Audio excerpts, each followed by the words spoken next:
আপনারা জানেন গত মাসে কুষ্টিয়া জেলা বিএনপির একটি কমিটিকে দেওয়া হয়েছে, যেটার সভাপতি আহ্বায়ক করা হয়েছে কুতুবুদ্দিন আহমেদ এবং সদস্য সচিব করা হয়েছে জাকির হোসেন সরকার। এটি একটি পকেট কমিটি। কুষ্টিয়া একটি বিএনপির ঘাঁটি, যে বিগত নির্বাচনে এই 4টি আসনেই বিএনপি জয়লাভ করেছে। কিন্তু বর্তমানে যে কমিটি দেওয়া হয়েছে, এই কমিটিতে বিএনপিকে ধ্বংস করার জন্য দেওয়া হয়েছে বলে কুষ্টিয়াবাসী এবং কুষ্টিয়ার থেকে নেতাকর্মীরা মনে করে। আমরা মনে করি অতিলম্বে এই কমিটি বাতিল করে নতুন একটি আহ্বায়ক কমিটি দেওয়া হোক, এবং যে কমিটিতে কুষ্টিয়ার দীর্ঘদিন জেল জুলুম খেটেছে, রাজপথে আন্দোলন সংগ্রাম করেছে যারা ত্যাগী নেতাকর্মী, তাদেরকে কমিটিতে অন্তর্ভুক্ত করা হোক।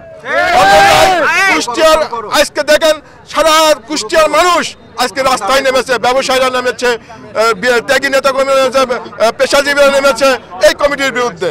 অতএব এই কমিটি বাতিল করা হোক, নাহলে আমরা অতীতের মতো আরো আন্দোলন সংগ্রাম করে বৃহত্তর আন্দোলন গড়ে তুলব এবং এই কমিটি বাতিল করতে বাধ্য করা হবে।